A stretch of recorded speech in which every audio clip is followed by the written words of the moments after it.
Hello friends, welcome to my channel.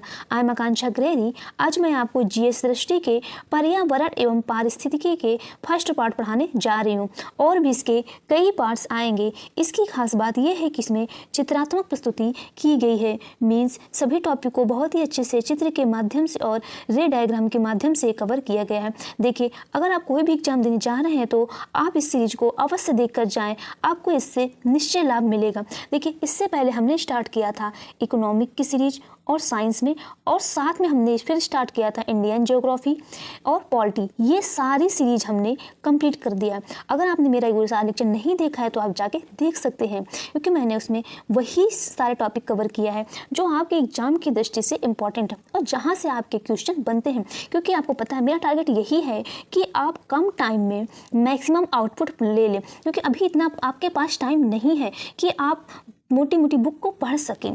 तो इसीलिए आप सिर्फ यही अगर सीरीज देकर जाते हैं तो आपको जरूर लाभ होगा। आप जब एग्जाम देकर आएंगे ना तो आप खुद बताएंगे कि मैम इससे लगभग सारे क्वेश्चन फंसे हुए हैं। बस आप क्या करिएगा, अच्छे से कई बार रिवीजन करिएगा।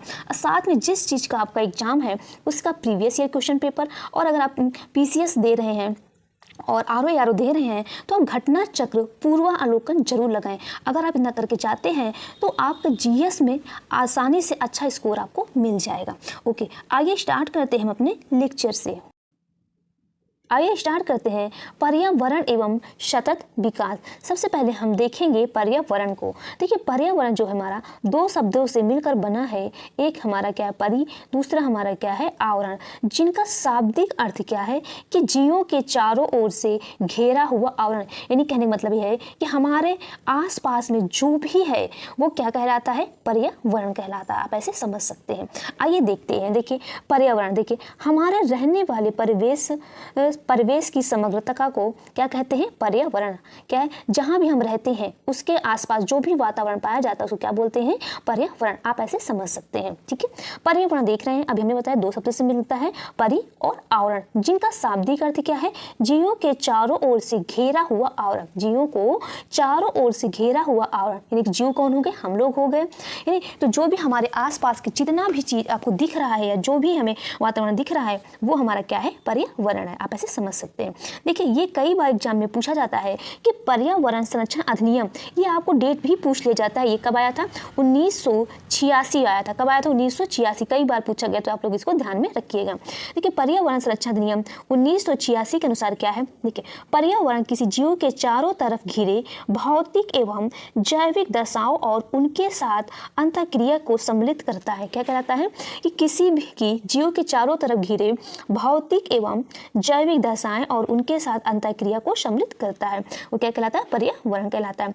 अगर हम देखें इसकी जनरल डिफिनेशन, सामान्य परिभाषा, ये देखते हैं क्या है, पृथ्वी पर पाए जाने वाले भूमि, जल, वायु, पेड़ पौधे एवं जीव जंतुओं का समूह जो हमारे चारों ओर है, सामूहिक रूप में पर्यावरण कहलाता है। यानी कहने का मतलब है कि जो भी हमारे पृथ्वी में पाए जाते हैं, क्या पाए जाते हैं, चाहे वो भूमि हो, चाहे जल हो, चाहे वायु हो, चाहे पेड़ पौधे हो एवं जीव जंतुओं का समूह, जो भी हमारे चारों ओर से है वो सामूहिक रूप में पर्यावरण कहलाता है। ये हमने आपको बताया था कि जहाँ भी हम हैं, जो हमारे आसपास का जो भी वातावरण है वो क्या वातावरण में जो भी कुछ भी पाए जाते हैं तो क्या कहलाता है, पर्यावरण कहलाता है।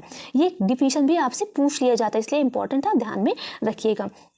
आइए देखते हैं पर्यावरण के प्रकार। देखिए, पर्यावरण के प्रकार हम देखेंगे आधारभूत संरचना के आधार पर। किस पे, आधारभूत संरचना के आधार पर। देखो, एक हमारा है भौतिक पर्यावरण, एक हमारा है जैविक पर्यावरण। देखिए, हम भौतिक पर्यावरण में क्या देखेंगे, देखिए क्या भौतिक पर्यावरण में क्या क्या आता है, लिथोस्फीयर इन्वायरमेंट यानी कि स्थल मंडलीय पर्यावरण, वायुमंडलीय पर्यावरण एटमॉस्फेरिक इन्वायरमेंट, और जल मंडलीय पर्यावरण हाइड्रोस्फेरिक इन्वायरमेंट। यानी कहने का मतलब ये है कि भौतिक में आप क्या है, स्थल है, क्या है, स्थल है, और क्या हमारा स्थल है, वायु है, स्थल है, वायु है और जल है। यानी कि स्थल है, वायु और जल, ये सब हमारे किसमें, भौतिक में आते हैं। तो आप ऐसे ध्यान में रख सकते हैं। और वही अगर हम बात करें जैविक पर्यावरण की तो इसमें क्या आएगा, वनस्पतिक पर्यावरण यानी कि फ्लोरल इन्वायरमेंट, और जंतु पर्यावरण यानी कि फाउनल इन्वायरमेंट। तो आप ये ध्यान में रखिएगा। अब आइए सबसे पहले हम देखते हैं कुछ परीक्षा उपयोगी दृष्टि से कुछ प्रश्न। आइए देखते हैं।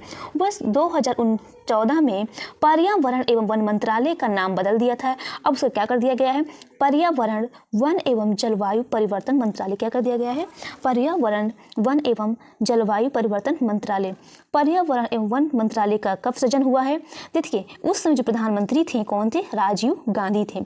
ये कब हुआ है सृजन? सितंबर 1985 में। क्या है? सितंबर 1985 में पर्यावरण एवं वन मंत्रालय का सृजन हुआ है।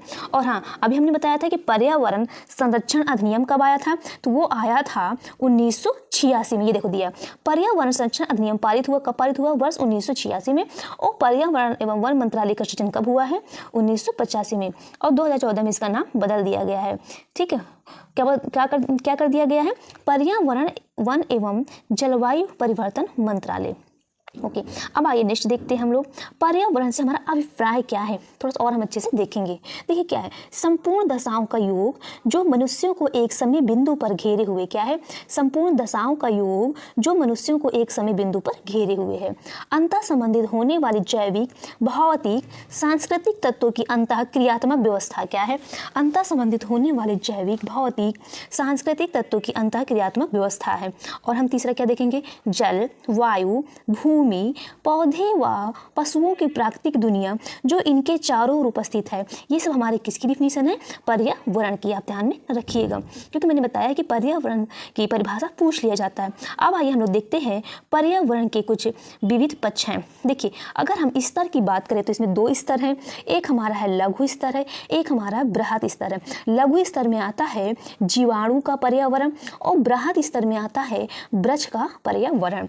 अगर हम बात करें मुख्य संगठक की तो इसमें कौन कौन से संगठक एक बार पूछा गया है तो आप क्या बताएंगे? ऊर्जा, जैविक, अजैविक। अजैविक क्या है? भौतिक। ठीक है, अब आइए देखते हैं हम लोग कारक। देखिए, कारक के रूप में भी आपसे क्वेश्चन एक बार बना है तो कौन कौन से कारक है ये पर्यावरण?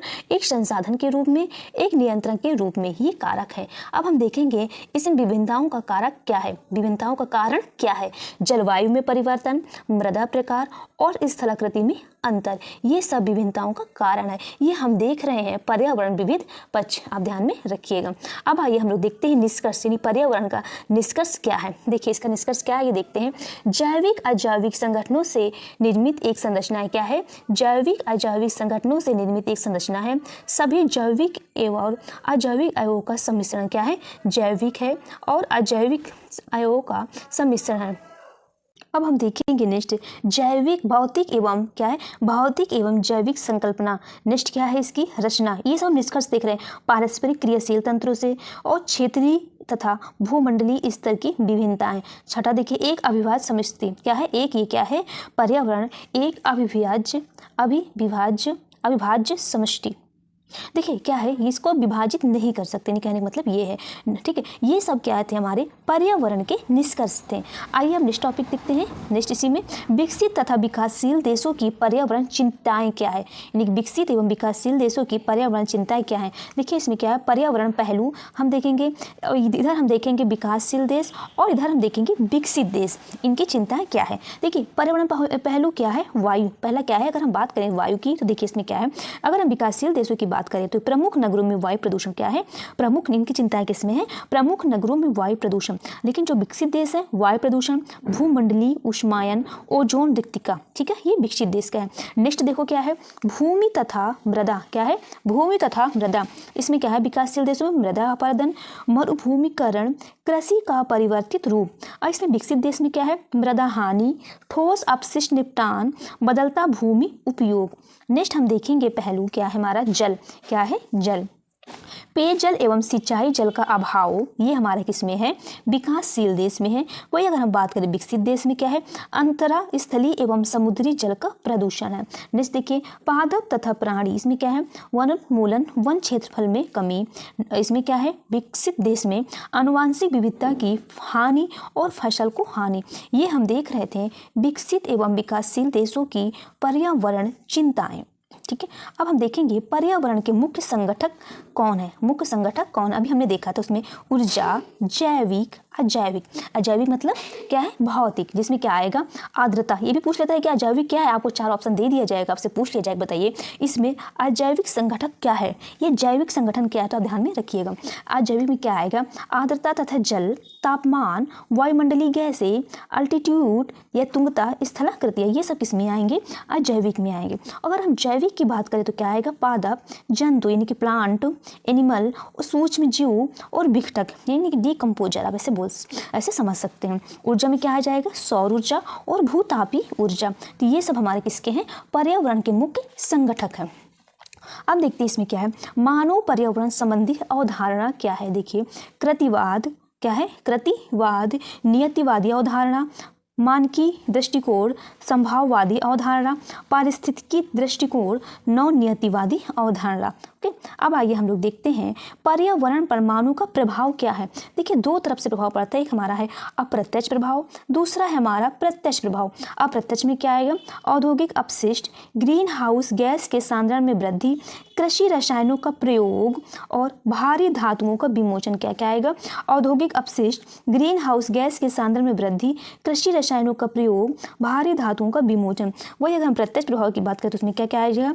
भूमि उपयोग में परिवर्तन, जलवायु परिवर्तन, निर्माण एवं उत्खनन कार्य, नाभिकीय कार्यक्रम। देखिए, ये सब अगर हम करते हैं, देखिए भूमि उपयोग में परिवर्तन, हम अगर भूमि को काट कर किसी और भी चीज़ें से, अभी भूमि क्या करता है? भूमि में आपके खाने की चीज़ें आती हैं, उसको हम हटाकर, और जंगल भी रहती है, अगर हम उसमें कुछ भी और भी चीज़ें कर दें, वहाँ पे मॉल बना दें, कुछ भी बना दें, तो वो हमारे इसमें पर्यावरण पर हमारा प्रत्यक्ष प्रभाव पड़ेगा। ठीक है, ओके। अब आइए हम और देखते हैं दूसरा क्या है? मानव पर्यावरण संबंध। देखिए, एक हम काल की दृष्टि से देखेंगे, काल, मानव स्वरूप, मानव पर्यावरण संबंध। ठीक है, इसमें देखिए काल हमारा क्या है? अगर हम बात करें काल आखेट एवं भोजक संग्राहक काल के, तो इसमें क्या है? भौतिक या जीवी मनुष्य। इसमें मानव पर्यावरण संबंध क्या है? फैक्टर के रूप में। नेक्स्ट अगर हम देखेंगे पर्यावरण एवं पशु चारण का, तो इसमें क्या है? मानव स्वरूप, सामाजिक मनुष्य। ये एक इसमें क्या है? मानव पर्यावरण संबंध, ये एक मॉडिफायर है, रूपांतरण करता है। नेक्स्ट देखिए पौध पालन एवं कृषि, इसमें क्या है? आर्थिक मनुष्य, परिवर्तन करता, ये क्या है? मानव पर्यावरण संबंध क्या है? चेंजर, ये चेंजर है। नेक्स्ट हमारा क्या है? विज्ञान, प्रौद्योगिकी एवं औद्योगिकीकरण, इसमें क्या है? प्रौद्योगिक मनुष्य, या इसको बोलते हैं डिस्ट्रॉयर, ये विध्वंस करता। ठीक है, ये मानव पर्यावरण संबंध है। अब नेक्स्ट देखिए हमारा टॉपिक क्या है? धारणी विकास। देखिए, धारणी विकास, देखिए जब मैं आपको इकोनॉमिक की लेक्चर पढ़ा रही थी तो मैंने लगभग ये सारे टॉपिक कवर किए। धारणी विकास मैंने उसको आपको बताया है। देखिए, इससे हमारा क्या अभिप्राय है? देखिए जानिए, देखिए हम वर्तमान की आवश्यकता तथा भविष्य की आवश्यकता को ध्यान में रखकर किया गया विकास, यानी क्या है? इस समय वर्तमान की आवश्यकता क्या है तथा भविष्य की आवश्यकता को ध्यान में रखकर किया गया विकास क्या कहलाता है? धारणी एवं सतत विकास कहलाता है। आप लोग ध्यान में रखिएगा। ठीक है, इसका मुख्य उद्देश्य क्या है? पृथ्वी के प्राकृतिक संसाधनों का क्या है? पृथ्वी के प्राकृतिक संसाधनों का क्या है? न्याय संगत उपयोग, संरक्षण एवं उचित प्रबंधन। क्या है? न्याय संगत उपयोग, संरक्षण, उचित प्रबंधन, इनका मुख्य उद्देश्य क्या है? ठीक है, ये सब क्या है? देखिए, हमारा ये मतलब कहने का मतलब ये है कि अभी हम जो भी हमारी आवश्यकता है और जो हमारा भविष्य की जो आवश्यकता है, उसमें जो भी हम ध्यान में रखकर कुछ भी विकास करें तो क्या कहलाता है? सतत विकास कहलाता है। देखिए, सतत विकास हमारे 17 है, जो कि मोस्ट इंपॉर्टेंट है। आपको मैं ये 17 कौन कौन से हैं ये मैं मिसलेनियस टॉपिक में कवर कर दूंगी, इसलिए आप परेशान मत होइएगा, ये आपसे एग्जाम में क्वेश्चन बन जाता है। आइए देखते हैं धारणी विकास, इस शब्द की व्याख्या कब की गई है? वर्ष 1987 में की गई है। आप ध्यान में रखिएगा। पर्यावरण एवं विकास पर विश्व आयोग, इसका हमारा क्या है? हमारा इसकी थीम हमारा साझा भविष्य, our common future, Brundtland commission report में, ये रिपोर्ट के द्वारा ये हमारा क्या है? थीम बनाई गई थी। विश्व पर्यावरण व विकास उपयोग, देखिए इसमें क्या है? वह विकास जिसमें भावी पीढ़ियों की, मैंने क्या बोला है कि धारणी विकास क्या है? वह विकास जिसमें भावी पीढ़ियों की आवश्यकताओं की पूर्ति करने की क्षमताओं से समझौता किए बिना वर्तमान पीढ़ी की आवश्यकताओं को पूरा करना क्या कहलाता है? क्या कहलाता है? ये हमारा सतत विकास या धारणी विकास। सतत विकास शब्द का प्रयोग पहली बार कब किया गया है? पहली बार अंतर्राष्ट्रीय प्रकृति संरक्षण संघ IUCN की रिपोर्ट में विश्व संरक्षण रणनीति में किया गया है। पृथ्वी सम्मेलन कई बार पूछा गया, कब हुआ है? वर्ष 1982 में किया गया है और एजेंडा 21 रियो घोषणा, धारणी विकास के प्रति पूर्ण समर्थन है। अब देखिए, टिकाऊ विकास हेतु हेतु आवश्यक सूचनाएं हमारी क्या है। देखिए, पर्यावरण से संबंधित सूचनाएं क्या है, जैविक अधिवास से संबंधित, प्राकृतिक संसाधन से संबंधित, पर्यावरण के आधारभूत कारकों के संदर्भ में, वर्तमान पर्यावरण की स्थिति, ये सब हमारे क्या है, पर्यावरण से संबंधित सूचनाएं हैं। नेक्स्ट देखिए, मनुष्य व उसके क्रियाकलापों से संबंधित सूचनाएं क्या हैं, यानी कि जो भी मनुष्य करते हैं और उसके जो भी क्रियाकलाप हैं उनकी सूचनाएं कौन कौन से, आइए हम लोग देखते हैं।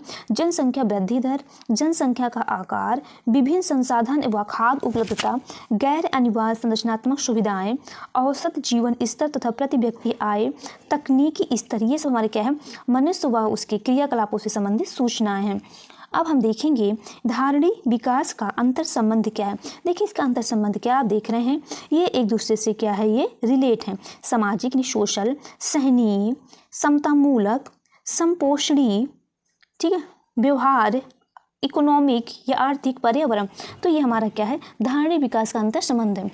देखिए, इसमें सतत टिकाऊ निर्वहनी विकास का आशय आर्थिक विकास एवं पर्यावरण सुरक्षा के मध्य एक वांछित संतुलन बनाए रखना क्या है, यानी कि जो भी हम विकास कर रहे हैं उसमें हमारा क्या है, पर्यावरण के मध्य हमारा क्या है, संतुलन बनाए रखें। ठीक है, इसका देखिए सतत विकास का आप ऐसे समझिए, आपको ज़्यादा कुछ समझने की जरूरत नहीं, बस इतना समझिए कि हम जो भी विकास करें हम भविष्य की आवश्यकता को ध्यान में रख कर करें। वो बस आप इतना ध्यान में रखें, किसकी आवश्यकता में, भविष्य की आवश्यकता को ध्यान में रख कर करें, तो वो हमारा क्या कहलाता है, पर्यावरण विकास कहलाता है। आइए देखते हैं सतत विकास के प्रमुख उद्देश्य कौन कौन से हैं। पर्यावरण अनुकूल मानवीय गतिविधियाँ, गरीबी निवारण एवं सतत आजीविका, प्राकृतिक एवं मानव निर्मित संसाधनों का संरक्षण, ऊर्जा दक्षता, नवीनीकरणीय संसाधनों पर निर्भरता, उत्पादन अवसरों का विकास, ये सब हमारा कहलाता है सतत विकास के प्रमुख उद्देश्य हैं। अब हम देखिए, ओके फ्रेंड्स, आज के लिए हम लोग इतना करते हैं, नेक्स्ट डे मैं ये कंटिन्यू करूँगी। आपको लेक्चर कैसा लगा आप फीडबैक जरूर शेयर करिएगा, और अगर आप मेरे चैनल में नए हैं तो मेरे चैनल को लाइक करिए, सब्सक्राइब करिए और शेयर करिए। Okay friends, thank you.